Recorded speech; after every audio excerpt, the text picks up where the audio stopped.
Welcome to ABC Campus. Our subject is CAF 3 Business Law, chapter number 15, Meetings and Resolutions, and last video on this topic on objective-based question and answer from 1 to 20 from ICAP Study Text 2020, and I am your facilitator Kashif Adil.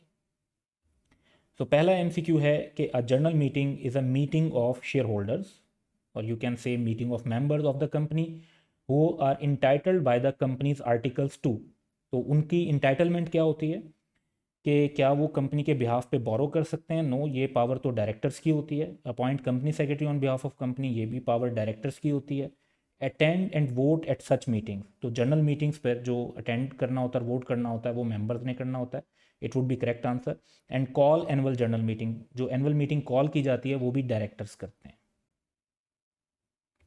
So answer C is correct. Next is question number 2. Generally, a private company is not required to hold a statutory meeting, but it shall also be required to hold a statutory meeting if. तो उसमें requirement है कि अगर private company convert हो जाए public company में within 1 year of incorporation. So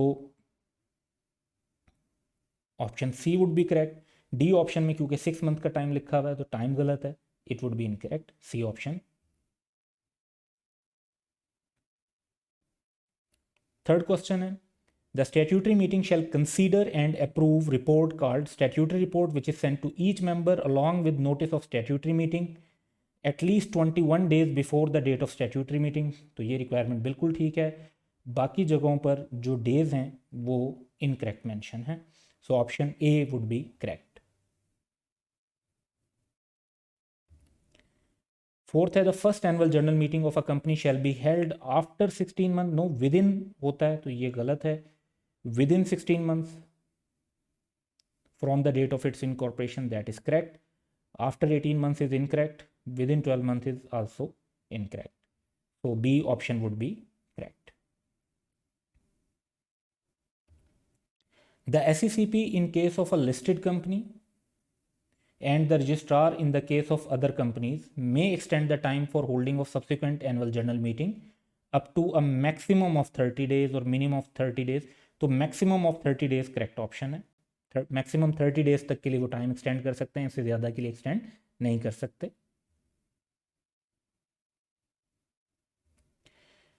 six question है, at least 21 days notice of annual general meeting shall be given to members and in case of a listed company such notice shall also be published in an Urdu और an English daily newspaper having nationwide circulation. इसमें जो और का word है ये गलत है क्योंकि दोनों में करना होता है. तो an Urdu and an English daily newspaper having nationwide circulation. B option would be correct. And Urdu and an English fortnightly newspaper, ये रिक्वायरमेंट नहीं है, डेली न्यूज़पेपर होना चाहिए. Any local language and English नहीं, उर्दू और इंग्लिश स्पेसिफिकली मेंशन है तो ये गलत हो जाएगा. B option would be correct. Seventh question है कि if members of a listed company not resident in city where AGM is taking place required the company to provide the facility of video link to attend AGM of the company, then they must fulfill the following condition in order to make such request to be valid. तो बिल्कुल ऐसे request listed company में कर सकते हैं members, लेकिन उसके लिए जो क्राइटेरिया है वो होल्डिंग एटलीस्ट 10% शेयर कैपिटल, ये वोटिंग राइट्स प्रॉपरली कहें तो ये भी सही क्राइटेरिया है. Request must be in return form, yes. Request must be made at least 7 days before such meeting. तो ये तीनों क्राइटेरिया ही हैं, इसलिए all of the above would be correct.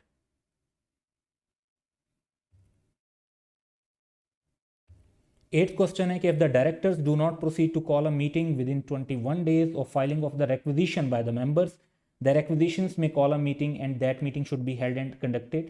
तो इसका आंसर है 90 days के अंदर होना चाहिए और रेक्विजिशन के 90 days में. तो within 90 days from the date of the deposit of requisition. C option would be correct. बाकी जगहों पे तो डेज ही इनकरेक्टली मैंशन है. तो 9th क्वेश्चन की तरफ चलते हैं. When there are material defects or omissions in the notice or the proceeding of the meeting is alleged to be irregular, then following condition must be fulfilled in order to declare such meeting invalid.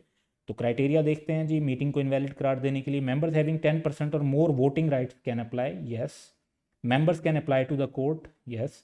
Application must be made within 30 days of the impugned meeting. तो ये तीनों criteria हैं, तो all of the above would be correct.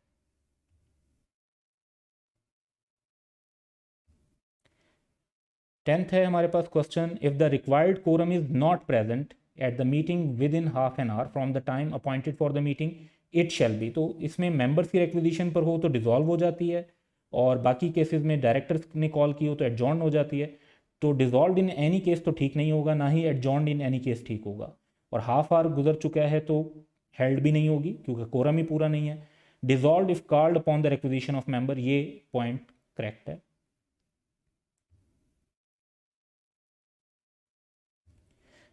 11th है कि in any company voting is done by show of hands unless a poll is ordered by the chairman of the meeting और poll is demanded by some other member. On show of hands every member shall exercise. तो कितने vote होंगे show of hand पर? तो number of shares कम matter नहीं करते, हर person के का एक ही वोट होता है, जितने भी नंबर ऑफ शेयर्स हों, ज़्यादा हो कम हो। तो C option would be correct, that one vote irrespective of number of shares. 12 है, a member can not appoint more than one proxy to attend any one meeting. तो ये तो लॉ का रूल हो गया। If more than one proxy is appointed for any one meeting, तो तमाम proxies जो हैं वो इनवैलिड होंगी। तो सेम वोटिंग राइट्स नहीं होंगे, सेम राइट टू स्पीक नहीं होगा। वैलिड वाला पॉइंट तो इस स्टेटमेंट के अगेंस्ट हो गया। तो all appointments of proxies shall be invalid. D option would be correct. 13th है, members of the company can demand a certified copy of the minutes of general meeting any time after 7 days from meeting which the company shall provide to them. Company को भी फिर उसे 7 working days के अंदर ही provide करना होता है। So within 7 working days of receipt of his request.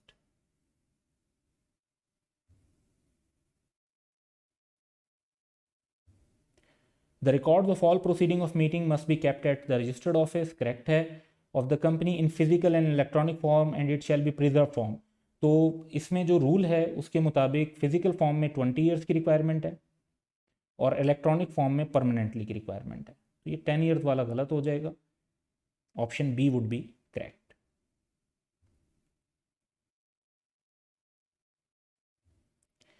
Members of private company or public unlisted company may pass a resolution by circulation signed by all members except special businesses of AGM. नहीं, सिर्फ ordinary businesses of AGM को रोका जाता है कि उसके लिए आप रेजोल्यूशन बाय सर्कुलेशन नहीं कर सकते, बाकी सब चीज़ों के लिए कर सकते हैं। और ऑर्डनरी बिजनेसेस जो होते हैं वो होते ही एजीएम में हैं, तो इसलिए अगर ordinary business of statutory meeting होगा तो वो गलत हो जाएगा।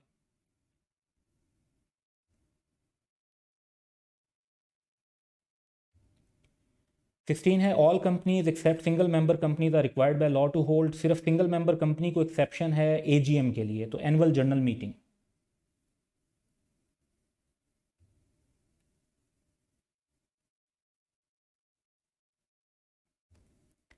The company shall file all the blank passed by it within 15 days of passing the same with the registrar.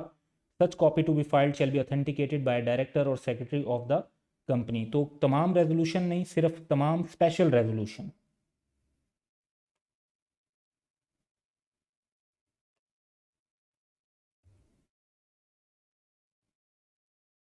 18 है, general meetings are chaired by the chairman of the board of directors and other directors may also attend, however the director do not have a right to vote at a general meeting unless they are also member of the company। तो बाकी statement correct है, blank में chairman of the board of director ही आना था। 19 है, chairman of the meeting में order a blank to be taken instead of voting by show of hand और after seeing the results of voting by show of hand. तो on और before show of hand result chairman जो है वो polling order कर सकते हैं, तो में ऑर्डर अ पोल, या आप पोलिंग भी लिख सकते हैं।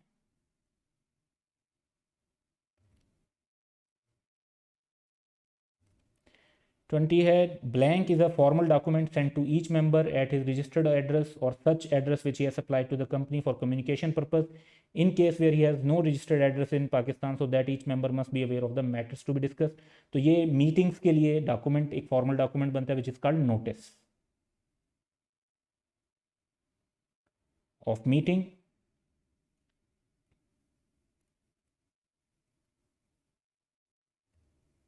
So that's all for today. Have a good day.